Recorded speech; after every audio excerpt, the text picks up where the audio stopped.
Shalom, chers frères et sœurs en communion de foi et de prière. Nous sommes aujourd'hui le jeudi 7 septembre et je lis de la part du Seigneur l'Évangile selon saint Luc, chapitre 5, versets 1 à 11. En ce temps-là, la foule se pressait autour de Jésus pour écouter la parole de Dieu, tandis qu'il se tenait au bord du lac de Génézareth. Il vit 2 barques qui se trouvaient au bord du lac. Les pêcheurs en étaient descendus et lavaient leurs filets.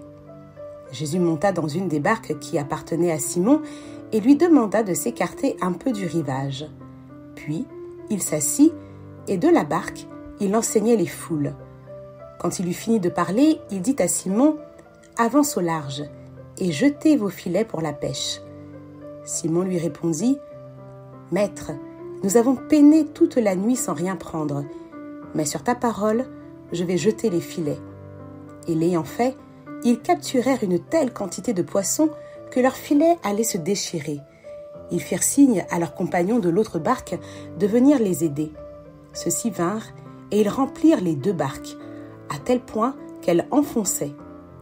À cette vue, Simon-Pierre tomba aux genoux de Jésus en disant « Éloigne-toi de moi, Seigneur, car je suis un homme pécheur. » En effet, un grand effroi l'avait saisi, lui et tous ceux qui étaient avec lui, devant la quantité de poissons qu'ils avaient pêchés.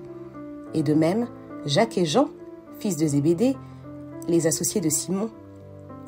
Jésus dit à Simon, « Sois sans crainte, désormais, ce sont des hommes que tu prendras. » Alors, ils ramenèrent les barques au rivage, et laissant tout, ils le suivirent. Acclamons la parole de Dieu. Merci Seigneur en ce jour, toi qui veux nous enseigner la persévérance et la confiance. Il leur a dit, Simon disait à Jésus, « Maître, nous avons peiné toute la nuit sans rien prendre. » Il ne dit pas qu'ils se sont échinés, fatigués, ils ont peiné. Peut-être qu'au quotidien, nous peinons dans nos activités, dans notre vie, dans notre famille, dans notre travail, dans nos pensées, dans nos projets, nous peinons. Mais le Seigneur, nous invite à la confiance parce que lorsque le temps de Dieu a sonné, il y a une quantité de grâce qui descendent. Il y a une quantité de bénédictions. Il y a une quantité astronomique qui nous dépasse. Voilà ce que le Seigneur veut faire pour chacun d'entre nous. Alors, restons confiants dans le Seigneur, à qui rien n'est impossible. Rien n'est impossible à notre Dieu. Je vous souhaite à tous une belle journée. Soyez bénis dans le nom de Jésus.